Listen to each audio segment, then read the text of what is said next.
아가서는 사랑에 대한 내용이 주제죠. 그래서 남녀 간의 그 사랑을 말씀을 하고 있지만 하나님의 백성들을 사랑하는 내용이고, 또 예수님께서 이제 몸된 교회를 생명을 이제 다해서 사랑하는 그런 모습을 아가서를 통해서 말씀을 하고 있습니다. 그래서 1장 이제 뜨거운 그 사랑이 불타게 되어지죠. 그래서 2장 그 사랑이 이제는 정원에 이르게 되고, 오랜 기간 동안 서로 간의 사모함으로 이제 기다리던 결혼식이 3장이 이루어져요. 그리고 결혼식 때 이 너울 속에 있는 그런 신부의 모습을 한 곳 이렇게 쳐다보면서 이제 칭찬하고 반응하는 그런 어떤 내용 속에 마침내 결혼식이 이루어지는 그 속에서 초야를 갖게 되죠.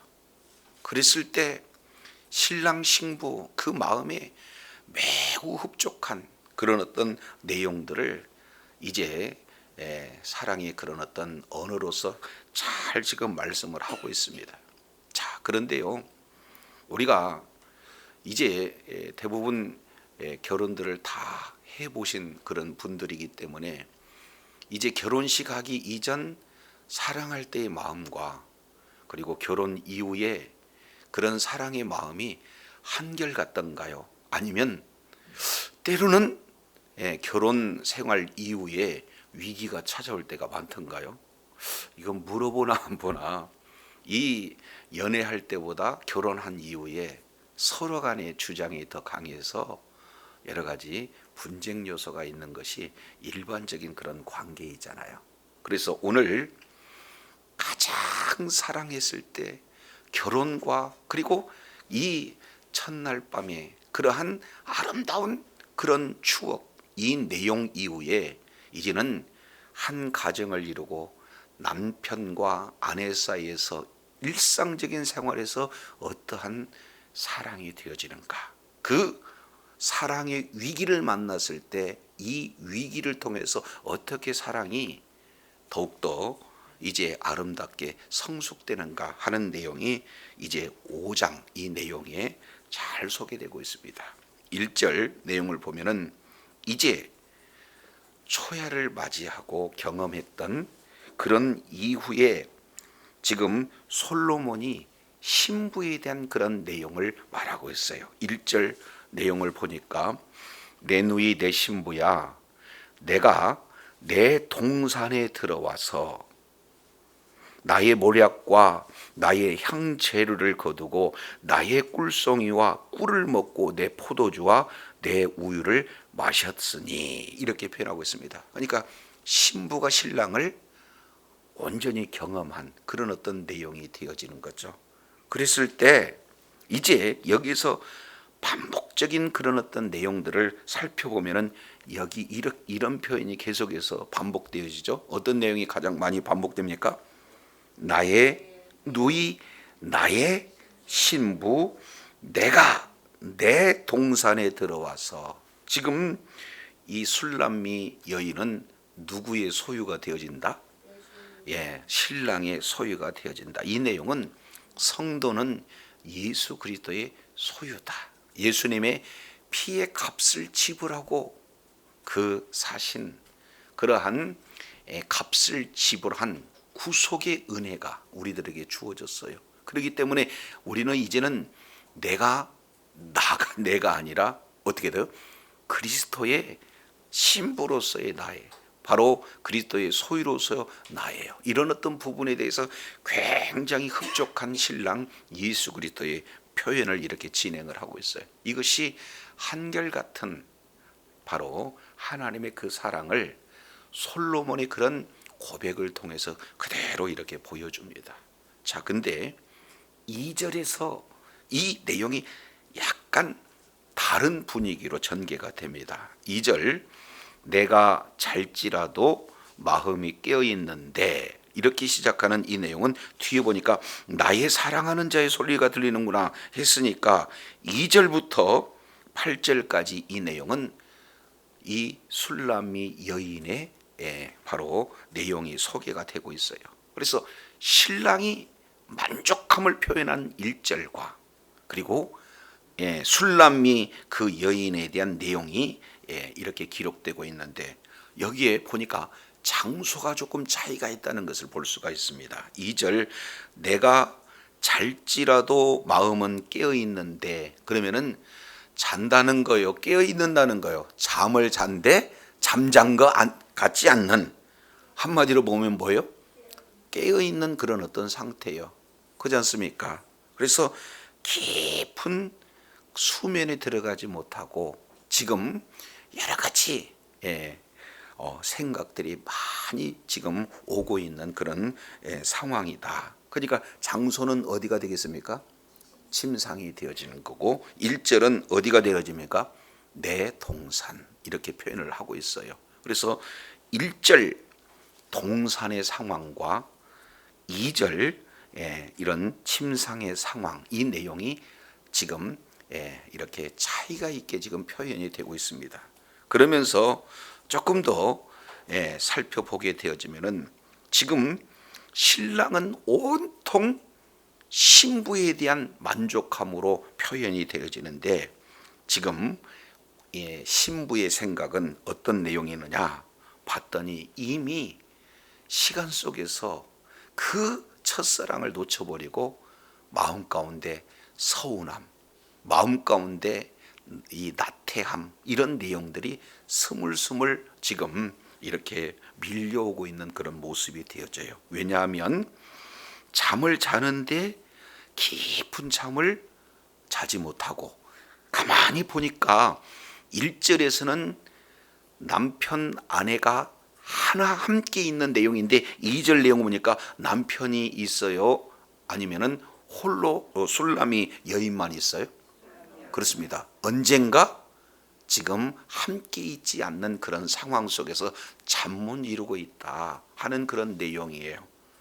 자, 그러면서 이렇게 잠을 자는 듯 잠 못 이루는 그 밤에 이제 문소리가 들리는 내용입니다.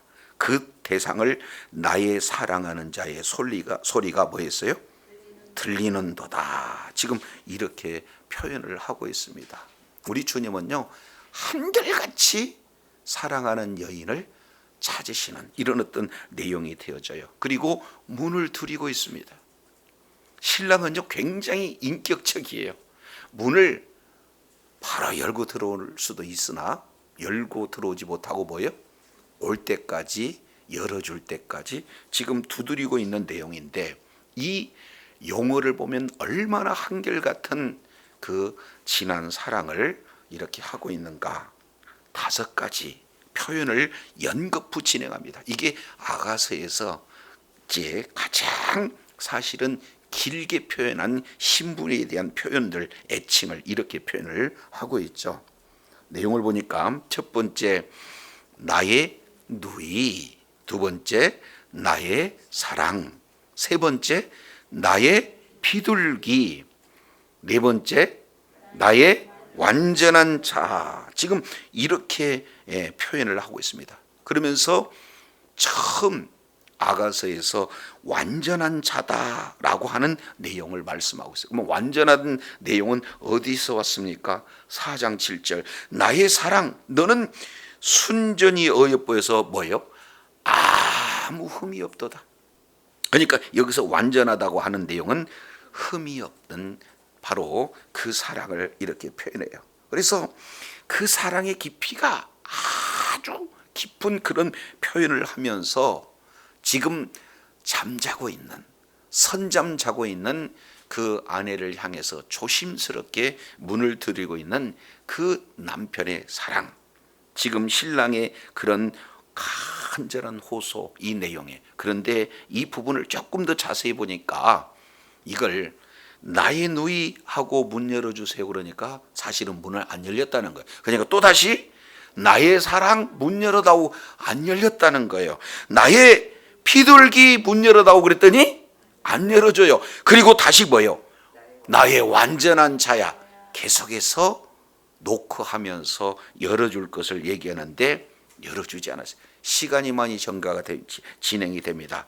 이미 들어가지 못하고 문 밖에 서 있는 이 신랑의 모습에 머리는 이슬로 뭐예요? 가득하고 머리털에는 밤이슬로 가득한 기름, 이런 어떤 상황이 놓여져 있습니다. 자, 이 내용이 바로 예수님의 마음이에요. 이 내용은 우리가 잘 알고 있는 요한계시록 3장 20절 내용을 통해서 보면은 우리 주님이 라오디게아 교회에 하시는 이런 내용을 말씀을 하고 있잖아요. 예, 볼지어다 내가 문 밖에 서서 두드리노니 누구든지 내 음성을 듣고 문을 열면 내가 그에게로 들어가 그로 더불어 먹고 그는 나로 더불어 먹으리라. 축제거든요. 그런데 문을 뭐예요? 두드리시는 신랑과 문을 열어줘야 할 신부. 그래서 우리 주님께서는 열어주기까지 계속해서 기다리고 있는 이런 어떤 모습이죠. 신랑이 계속해서 신부를 사랑하는 그런 어떤 표현을 이렇게 장황하게 하면서 지금 함께 이제 있기를 원하는데 이 많은 시간이 지금 지나가 버렸어요.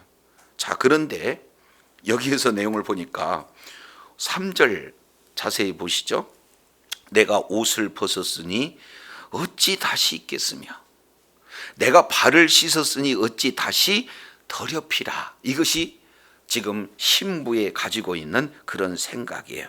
어느덧 어떻게든지 함께 있고 싶어하는 그런 그 열정은 온데간데 없이 이제는 긴장도 풀리고 그리고 그 관계도 친밀하기보다는 조금 더 소원해진 것 같고 지금 이런 이 나태한 모습들을 지금 신부가 이렇게 나타내고 있습니다. 이것이 우리들의 지금 신앙 상태를 그대로 보여주고 있는 거거든요. 예, 예수님을 믿고 나 같은 죄인을 위해서 예수님이 십자가에서 죽으셨다. 그래서 예수님의 예자만 들어도 십자가만 들어도 눈물이 핑 돌던 그런 신앙이 이제는 구원의 확신이 있다 하면서 이제는 어떻게 됩니까? 예배의 그 감격은 없어지고 기도의 열정은 사라지고 그리고 또 봉사의 그런 어떤 내용이 이제는 어떻게 돼요? 힘들어지는 이런 어떤 내용들이 시간 속에서 이렇게 나태함으로 안일함으로 나와 있는 그런 어떤 모습과 똑같은 그런 상황이 되어지는 거죠. 신랑이 늦게라도 지금 신부를 찾아서 문을 두드리고 있는데 이제는 귀찮다는 거죠. 내가 옷을 벗었는데 또 다시 어떻게 옷을 입고 내가 발을 씻었는데 어떻게 또 더럽힐 수 있겠는가. 이러한 이유로 머뭇하고 있는 내용들을 보게 되어집니다. 자, 그런데 이 신랑의 사랑은요 굉장히 집요합니다. 아주 굉장히 적극적입니다. 그래서 4절 한번 보실까요? 내 사랑하는 자, 신랑이죠. 내 사랑하는 자가 문틈으로 손을 들이밀매 드디어 내 마음이 움직였다. 여기서 원문 내용으로 보면 내 창자가 움직였다는, 비로소 이래서는 안 되지 하고 움직이는 그 찰나에 나의 사랑하는 자를 위하여 문을 열 때 모략이 내 손에서, 모략의 집이 내 손가락에서 문지장에 듣는구나. 사실은 이제는 정신 차려야지 하고 이제는 단장을 하고 딱 나가는 순간 때는 늦으리. 왜 그래요? 6절 보세요. 내가 나의 사랑하는 자를 위하여 문을 열었으나 그가 벌써 뭐 했어요? 몰라갔네. 우리 주님은 사랑은 변치 않아요. 그러나 지금 열어주지 않고 홀대하고 그리고 반겨주지 않는 그런 신부 입장을 10분 이해하고 계속 적극적으로 요구를 했으나 끝내 받아두지 않는 그런 어떤 신부를 위해서 자리를 비워주고 있는 이런 어떤 모습들을 보게 되어집니다. 여기서 이제 우리가 순종 매우 중요한데요. 여기에 가장 중요한 것은 뭐가 있습니까? 때가 있다는 거예요. 예. 이제 우리 주님이 요구할 그때에 맞게 우리가 순종을 진행하는 것, 이것 예수님께 굉장히 사랑받는 그런 내용 아니겠습니까? 그런데 여기에 뭐예요? 시간차가 있어요. 우리 주님이 원하는 그 때가 벗어나니까. 예, 지금 우리 주님은 조용히 지금 물러가고 계시는 내용들을 보게 되어집니다. 여기서 두 가지, 우리 하나님께서는 하나님의 자녀들을 사랑하시되 끝까지 사랑하시고 인격적으로 사랑하시고 찾아오시는 그 사랑을 볼 수 있어요. 반면 하나님의 그 사랑을 받은 우리는 처음에는 사랑을 아주 불같이 진행을 합니다. 그 은혜에 너무 이제 감격한 그런 삶을 삽니다. 근데 시간 속에서 나도 모르게 안일함, 나태한 신앙의 그런 어떤 모습들이 나타나고 있는 거예요. 자, 그런데 이때 이렇게 표현해요. 자, 그가 말할 때 계속해서 말을 했다는 거예요. 그런데도 듣지 못한 그 상태를 뭐라고 표현해요? 내 혼이 나갔다, 이렇게 표현해요. 이게 일명 껄껄거리예요. 그때 문 열어줬으면 좋았을 걸, 그잖아요. 그때 조금 더 서둘렀으면 좋았을 걸. 때늦은 후회를 지금 진행을 하고 있습니다. 그러니까 이 사랑은요, 엄밀히 보면은요, 때가 있어요. 타이밍이 매우 중요합니다. 그래서 우리 주님이 요구할 때 즉각적인 그런 어떤 순종이 이루어졌을 때 그 사랑의 열매가 얼마나 아름다운 열매고 향기로운 열매인지 몰라요. 그런데 우리는 뭘 잊어버려요? 이제는 예수님은 나를 신부로 삼으셨다. 그러므로 이제는 그 다음부터 어떻게 되는 거예요? 이제 거의 예수님을 내 위주로, 아직 미성숙한 그런 어떤 신앙이 되니까 내 위주로, 내가 필요할 때 내가 원하고 내가 필요한 만큼 들어주고, 그래서 내 위주로 신앙생활했을 때 이렇게 나태한 안일한 신앙 가운데 빠지는 모습들을 보게 됩니다. 뒤늦게요, 신랑이 잃어버렸어요. 그러니까 정신이 나가서 이제는 아예 정신 나간 자처럼 가서 찾습니다. 그런데 못 찾아요. 부릅니다. 그래도 응답이 없어요. 그만큼 이제 두 신랑과 신부 사이에 큰 위기가 찾아오는 그런 상황이 되어져요. 자, 이랬을 때 어떤 내용을 취해야 될까? 우리가 신앙생활을 할 때 내용을 통해서 보면은요, 이런 위기가 신앙생활 속에서 나타나야 안 나타나요? 나타납니다. 때로는 왜 장로님은 저러실까? 권사님은 저러실까? 왜 목사님은 저런 설교를 할까? 시험 받을 내용이 아닌데 서운할 수 있어요. 예수님만 생각해도 눈물 주르륵 흘리던 그 신앙이 이제는 하나의 내 위주로 이제 생각하다 보니까 시험거리가 되어지고 그래요. 그렇지 않습니까? 예, 지금 가정생활에서도 마찬가지죠. 아니, 지난번에는 내가 이렇게 얘기했을 때 그렇게 답변을 안 해줬잖아요. 근데 왜 이렇게 쌀쌀맞게 나한테 하는 거요? 이 사소한 그 자체가 뭐가 되는 거예요? 하나의 큰 위기에 그런 어떤 상황이 되어진다, 그 말이죠. 지금 여기도 간단해요. 피곤하다는 거죠. 내 마음대로 안 해줬다는 거죠. 내가 지금 자고 있는데 왜 그때까지 안 와주냐고, 신랑이. 내가 원하는 시간에 와줘야 되는데. 그러니까 자는 듯 마는 듯 하고 있는데 소리는 들리는 건 마찬가지인데, 예전 같으면은 버선발 발로 나가서 막 사랑하는 이 왔냐고 이렇게 안겨줘야 할 상황인데 어떻게 됩니까? 나 옷을 내가 왜 또 다시 입어야 되는 거야? 이런 상황에 놓여져 있는 거예요. 뒤늦게 깨닫고 7절 행하는 내용이 어떤 내용인가? 성 안을 순찰하는 자들이 나를 만남에 나를 쳐서 상하게 하였고, 쳐서 뭐예요? 상하게 하였고. 왜? 혼이 나간 상태로 이제 나가니까 온전히 이 모든 것을 준비해 갔겠습니까? 주섬주섬 그냥 입고 나갔겠어요? 내용을 보니까 그냥 걷어나 그냥 이렇게 입고 나가고 있는 내용이에요. 그런데 상황을 보니까 순찰자들이 그런 상황을 보니까 정신 나간 여인처럼 지금 취급을 하고 있는 거예요. 그러니까 타일 거 아니에요. 위험하다, 이 시간 돌아가라 라고 아마 지금 달렸을 거예요. 그런데요, 이제 신랑이 멀어졌다, 나를 싫어하고 나갔다, 이런 어떤 생각에 사로잡히니까 말 듣겠어요? 안 들어요. 안 들으니까 어떻게 돼요? 이제 쳤다는 거요. 상하게 했다는 거요. 그리고 이어서 두 번째 7절 하반절 내용을 보니까 성벽을 파수하는 자들이 나의 무엇을 벗겨가요? 겉옷을 벗겨가요. 여기 겉옷이라고 하는 내용은 소중한 물건이거든요. 오히려 지금 이 파수하는 자들, 순찰하는 이 자들이 이러한 성중에 있는 사람들을 보호해야 되는 것이 그들의 사실은 임무잖아요. 그런데도 불구하고 보호받기는커녕 상해를 당하고 그리고 옷까지 탈취를 당하는 이런 어떤 모습이에요. 보호받는 건커녕 오히려 이런 큰 일을 당하고 있는 이런 어떤 모습입니다. 이게 어떤 상황이에요?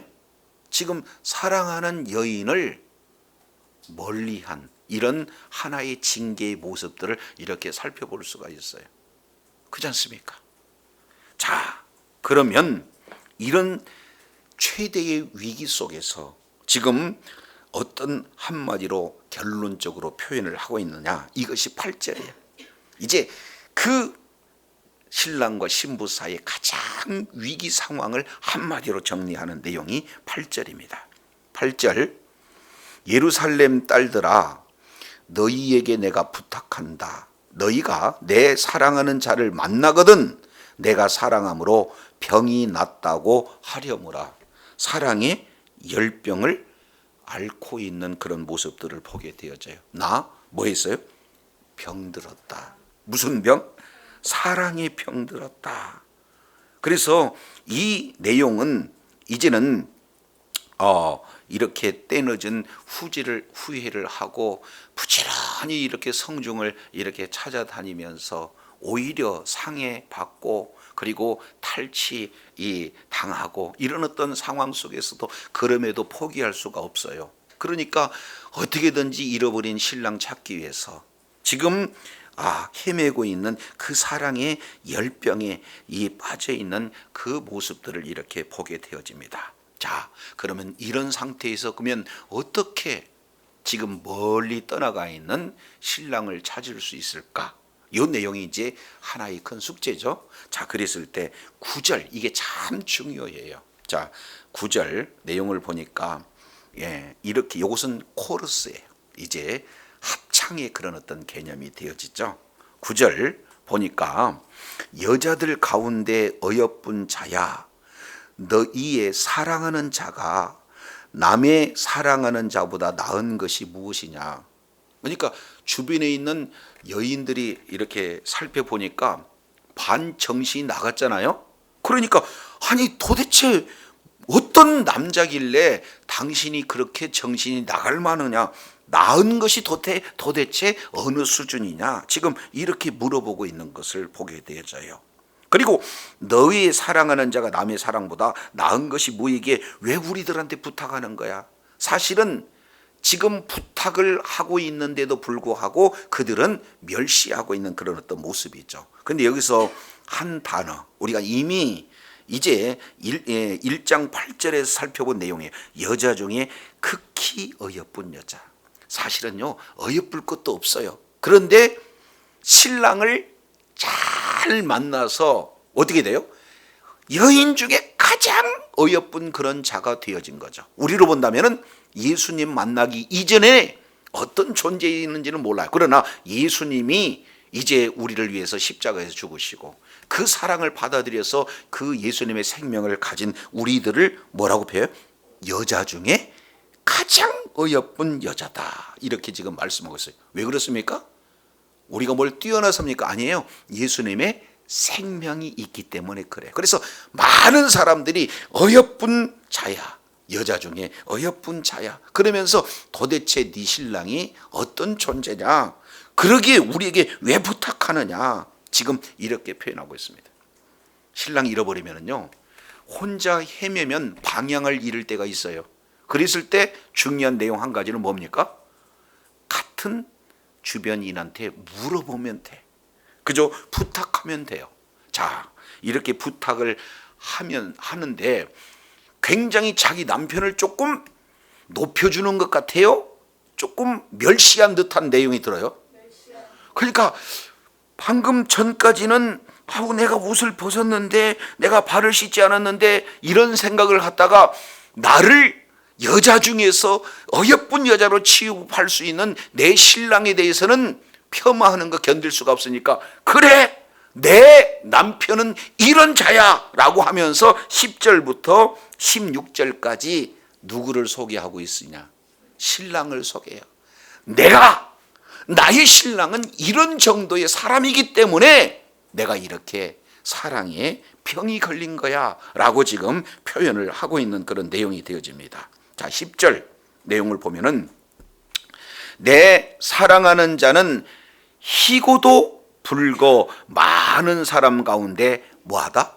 뛰어나구나, 이렇게 표현하고 있습니다. 자, 이 내용은요, 이 나의 사랑하는 자는 누가 되냐면은 지금 솔로몬이 되어지는 거죠. 그런데 여기에 두 가지, 희고 붓다 하는 이 내용은 사무엘상 16장 12절의 말씀을 사실은 배경으로 하고 있다는 거죠. 우리가 잘 알고 있지만 다윗을 이제는 기름 붓기 위해서 왔던 사무엘이 다윗을 바라봤을 때 얼굴이 뭐였어요? 붉었다. 지금 이렇게 표현한 거예요. 여기서 붉다라고 하는 내용은 뭡니까? 자기에게 맡겨준 사명을 잘 감당을 했기 때문에 이제는 태양에 이렇게 그을린 그런 어떤 모습들을 이렇게 표현하고 있습니다. 그러니까 다윗 왕이 기름 부음을 받았을 때의 그 모습과 같은 존재를 이렇게 표현하고 있습니다. 그러면서 시편 45편 2절, 이 왕은 이 세상의 어떤 사람들과 비교할 수 없이 뛰어난 분이다 라는 이 내용을 지금 말씀하고 있어요. 그래서 이제 다윗 왕, 어떤 왕과 비교할 수 없는 그런 다윗 왕과의 그런 내용을 지금 배경으로 쫙 진행하면서 이 11절 머리부터 16절 입까지 모든 신체 기구 10군데에 대한 내용을 극찬하고 있는 그런 내용들이 되어집니다. 자, 이 내용을 하나하나 우리가 해석한다면 너무 많은 시간이 걸려요. 그래서 우리 한번 10절, 11절부터 우리 다 같이 한번 읽도록 하겠습니다. 11절 시작. 머리는 순금 같고 머리털은 고불고불하고 까마귀같이 검구나. 눈은 시냇가의 비둘기 같은데 우유로 씻은 듯하고 아름답게도 박혔구나. 뺨은 향기로운 꽃밭 같고 향기로운 푸른 덕과도 같고 입술은 백합화 같고 모략의 즙이 뚝뚝 떨어지는구나. 손은 황옥을 물린 황금 노리개 같고 몸은 아로 새긴 상아 청옥을 입힌 듯 하구나. 다리는 순금 받침에 세운 화반석 기둥 같고 생김새는 네바논 같으며 백향목처럼 보기 좋고 입은 시임이 달포남이 그 전체가 사랑스럽구나. 예루살렘 딸들아, 이는 내 사랑하는 자여 나의 친구로다. 아멘. 자, 내 신랑은요 이런 신랑이에요 라고 뭐예요? 그 사랑의 표현을 최고의 지금 그런 표현을 다 여기서 동원을 하고 있어요. 그래서 우리가 이 뜻이 무엇인지 궁금할까 봐 오늘 술람미 여인은 전체를 한마디로 딱 요약을 했습니다. 그 내용이 5장 16절 중반절에 그 전체가 뭐하다? 그렇습니다. 사랑스럽다. 그러니까 조금도 부족함이 있는 거예요, 없는 거예요? 머리털을 봐도, 머리를 봐도, 눈을 봐도, 뺨을 봐도, 입술을 봐도, 손을 봐도, 몸을 봐도, 다리와 모든 것들을 다 봐도 그저 사랑스러울 뿐이다 하는 내용이에요. 여기에서 중요한 내용은요, 이 예루살렘 여인들이 부탁을 했잖아요. 예루살렘 여인들에게. 그랬더니 아니 네 신랑은 도대체 낳은 게 뭐야? 라고 좀 한가락을 깔으니까 여기에 아니야, 내 신랑은 이 정도 사랑스러운 존재야 하면서 자기 자신도 모르게 뭐예요? 조목조목 여기서 10가지 내용은 히브리인의 의식구조에서는 만수예요. 완전함. 모든 내용이 다 사랑스럽다 하는 그 내용들을 이렇게 자세히 이렇게 표현을 하고 있는 것을 보게 되어져요. 자, 그러면 여기에서 지금 내가 이렇게 탁월한 뭐예요? 신랑이었는데 내가 안일하게 나태한 생각을 했었네 라고 다시 뭐예요? 그 잃어버렸던 신랑에 대한 그 사랑의 마음을 다시 소중한 사람으로 다시 찾는 그런 계기가 되어진다는 사실을 살펴볼 수가 있습니다. 그래서 두 가지로 이렇게 요약을 하죠. 결론적인 내용이에요. 16절 하반절 내용을 보니까 이는 지금까지 마치 다윗이 사무엘에게 기름 부음 받았을 그 상황의 모습을 보면서 머리부터 전체 내용이 다 아름다운 그 모습을 두 가지로, 그러면은 그런 신랑은 나하고 어떤 관계가 되느냐? 첫 번째, 나의 뭐다? 사랑하는 자다. 이렇게 사랑스럽고 그 자는 나의 사랑의 대상이 되어진다 하는 것. 두 번째, 그는 또 누구예요? 내 친구다. 이거 굉장히 중요합니다. 자, 여기에서 지금 솔로몬은 뭐가 되는 거예요? 왕이에요. 근데 왕을 친구로 이렇게 가까이 할 수 있는 자는 뭐가예요? 사랑한 자이기에 가능하다. 그래서 야고보서 2장 23절 이 내용을 통해서 보면은요, 이제 아브람은 하나님을 친구처럼 지냈다는 거예요. 그만큼 뭐예요? 아주 긴밀한 관계를 지금 이렇게 말씀을 하고 있습니다. 바로 우리 예수님과의 관계는 두 가지로 압축해서 볼 수 있어요. 예수님은 어떤 분이에요?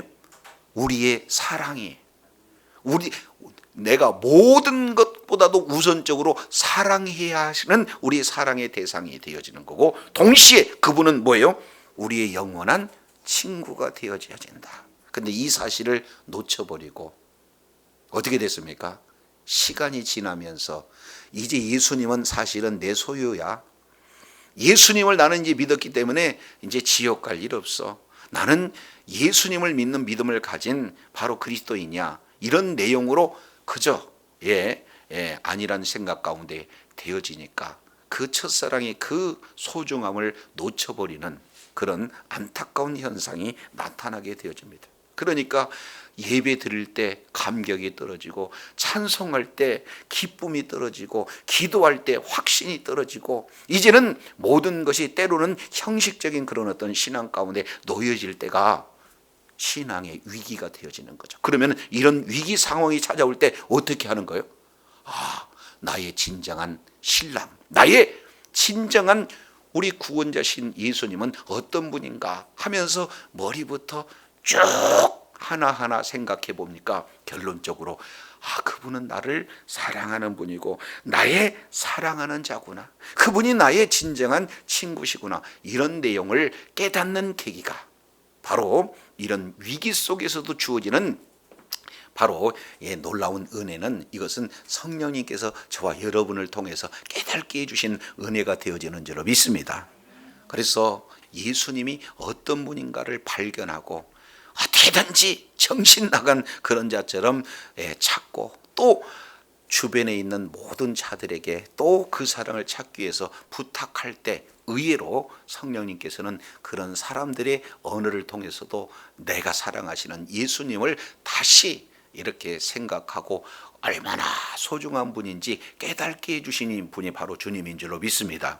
이 저녁에도 저와 여러분이 정말로 이제는 더욱더 예수님이 누구신가, 그리고 어떠한 그런 어떤 존재인가, 그리고 나에게 있어서 어떠한 지금 소중한 분인가, 이런 내용들을 우리가 깊이 깨달아서 정말로 처음 가졌던 그 설레임, 그 사랑의 열정, 이런 내용을 온전히 소유해서 있는 그곳에서 날마다 하나님과 동행하며 하나님 앞에 존귀하게 쓰임받는 그런 축복의 자녀들이 다 되기를 예수 이름으로 축원합니다. 기도하겠습니다. 하나님 아버지, 오늘 술람미 여인은 잠을 자면서 보고 싶어서 찾아오는, 사랑스러워서 찾아오는 신부에 대해서 완전한 그런 만족감을 가지고 사역지에서 열심히 일하다가 늦게라도 보고 싶어서 찾아오는 그러한 신랑을 내가 옷을 벗었다, 내가 발이 더럽히면 어떨까 하는 그런 안일한 생각으로 말미암아 계속해서 찾아오고 고백하는 그 신랑의 목소리를 이렇게 외면하는 술람미의 모습을 통해서 이제 우리의 모습들을 조명해 봅니다. 그럼에도 불구하고 신랑은 계속해서 적극적으로 이제 관계를 유지하고자 하는 그런 어떤 열정적인 내용이 계속되지만, 이제 그 타이밍을 놓쳐서 이제는 신랑이 떠나고 난 이후에 뒤늦은 후회를 통해서 찾아본들, 이제 성중에서 오히려 미친 자 취급을 받고 상해도 받고, 그리고 옷도 탈취당하는 그런 엄청난 징계의 모습이 나타납니다. 그럼에도 불구하고 내 사랑, 내 신랑 찾지 않으면 안 되겠기에 내가 사랑의 병이 걸렸다 하면서 주변에 있는 사람에게 내 사랑을 찾아다오, 내 사랑을 찾아다오 하고 그 사랑 찾는 그 과정에 비하하는 그 내용을 듣고 못 참아 내 신랑은 이런 정도의 신랑이다 하면서 처음부터 끝까지 10군데 만수 전체 내용을 조목조목 들먹이며, 이렇게 아름답구나, 이렇게 사랑스럽구나, 이렇게 남편이 소중하구나 하는 그런 내용들을 뒤늦게 깨닫고, 이제 그분이 바로 나의 사랑하는 자요, 그분이 나의 친구이다 라고 결론적으로 말씀을 통해서, 때로는 신앙의 위기가 오지만 그래도 이제는 그 사랑, 바로 우리를 구원하신 예수 그리스도가 얼마나 소중한 분이고 얼마나 존귀한 분인지를 깨닫게 하시는 성령님의 은혜가 이제는 그 위기에서 다시금 이제 회복할 수 있는 단초가 되어진다는 사실을 오늘 또 말씀을 통해서 일깨워 주신 것 감사합니다. 이제 첫 만남의 그 사랑으로 불때있던 그 마음이 식었습니까? 그러면 정말로 예배 드릴 때나 찬송을 드릴 때나 기도 드릴 때나 봉사를 할 때나 모든 신앙생활을 할 그곳에 그 열정적인 사랑이 이제 안일함으로 나타나고 돼 있다라면, 이렇게 사랑에 열병을 걸려서 어떻게든지 주님을 그리하며 조목조목 주님을 생각하면서 이제 그분이 얼마나 위대하고 소중한지를 다시 묵상하면서 다시 찾고자 애를 쓰면서 그 사랑이 훨훨 불타오르는 복된 자리 있게 하여 주옵소서. 그래서 주님과의 뜨거운 사랑이 온전히 회복돼서 더 성숙한 신앙으로 하나님께 영광 돌리는 주의 사랑하는 자녀들 다 되게 하여 주옵소서. 우리 구주 예수 그리스도 이름으로 기도드립니다. 아멘.